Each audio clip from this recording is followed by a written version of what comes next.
I wrote this chapter of my story yesterday, and it's called The Little Monster, chapter 129.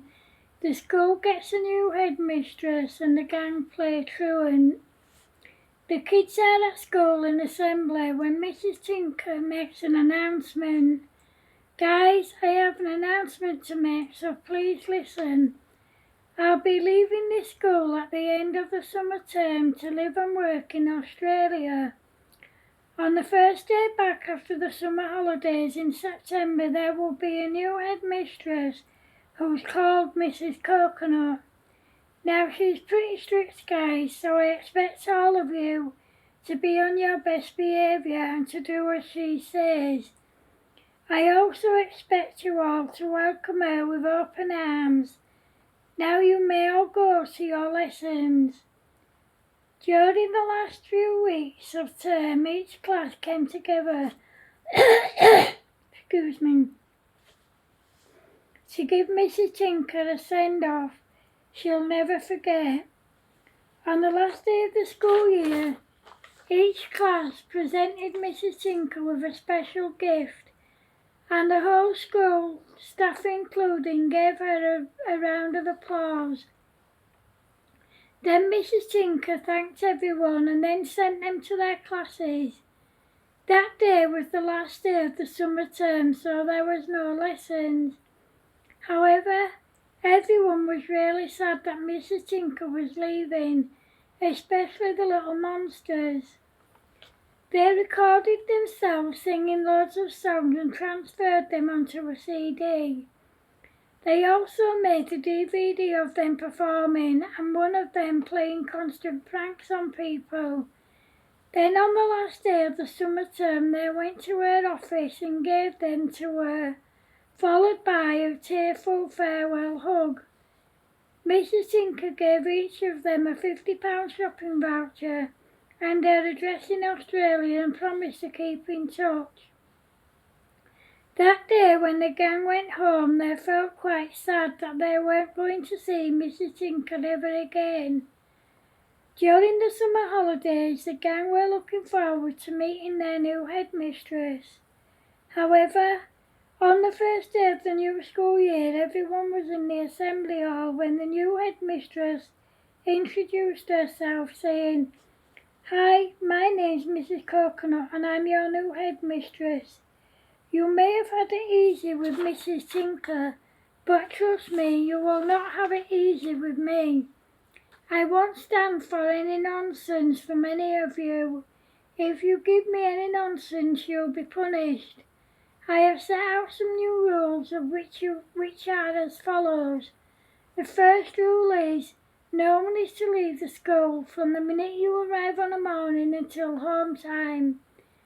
The second rule is that school uniform must be worn at all times in the proper way. I don't want to see ties hanging loose and shirts hanging out. The third rule is no one is to wear any footwear such as trainers, boots, sandals or pumps. You are to wear proper leather shoes at all times. The fourth rule is you must all arrive at school ready to start by 8:45 a.m.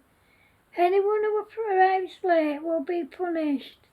The last rule is there will be no talking in the dining hall during lunchtime, and no one is to bring their own packed lunch to school. Every one of you will have a school dinner, and you'll eat what you are given. Have I made myself clear?" No one answered, so Mrs. Coconut shouted, "Answer me at once, all of you, or you'll all be punished." "Yes, miss," answered the kids. "Good. Now I'm going to tell you what classes you will all be in," said Mrs. Coconut.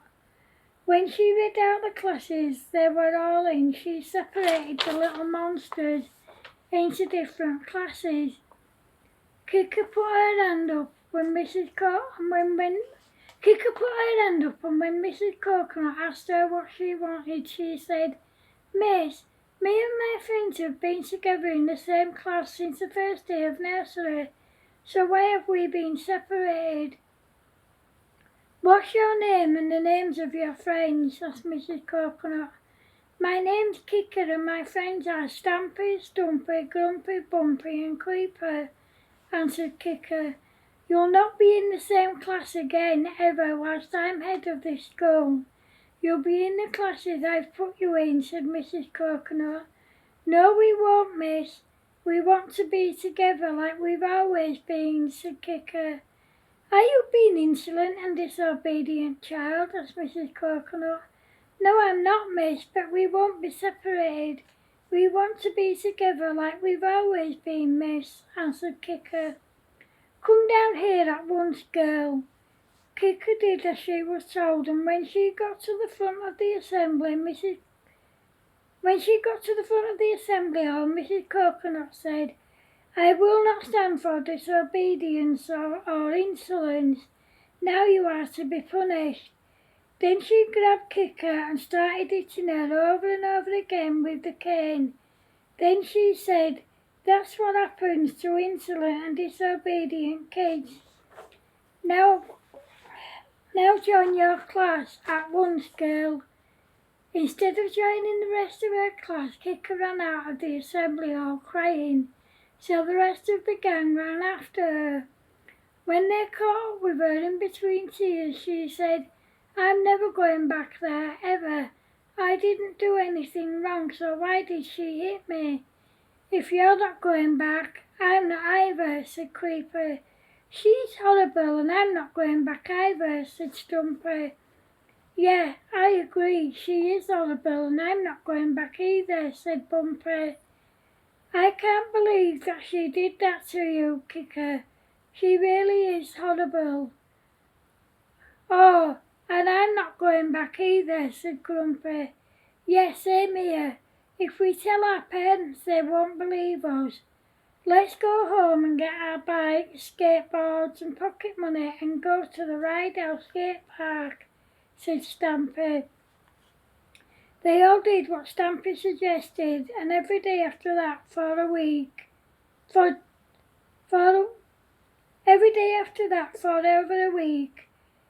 they did the same thing. However, one day Mrs. Coconut contacted their parents to find out why they hadn't been at school for over a week. When they went home, they called at Creeper's first, and her mum said to them, why haven't you kids been at school for over a week? Because the new headmistress is evil, Mum. She beat Kicker with the cane in front of the whole school, even though she didn't do anything wrong. Show her your back and legs, Kicker, said Creeper. Kicker did what Creeper said, and as soon as Creeper's mum saw the marks, she grabbed a sobbing Kicker whilst Creeper's dad phoned the other parents and the police. As soon as Kicker's parents saw the marks on her body, her mum broke down in tears with a sobbing Kicker in her arms and said, that woman's not getting away with this. No one does this to my child and gets away with it. The police took photos of Kicker's injuries and Mrs. Coconut was arrested and charged with assault. She was sacked by the school and banned from ever working with kids again. Another headmistress, Mrs. Scottish, was given a job. The gang were put into the same class and in no time Kicker's wounds healed and she was back to her normal self in no time. The new headmistress got rid of all the new rules and everything went back to normal. End of chapter 129. Hope you like it, guys. Take care. See you in the next chapter. Love yous. Bye.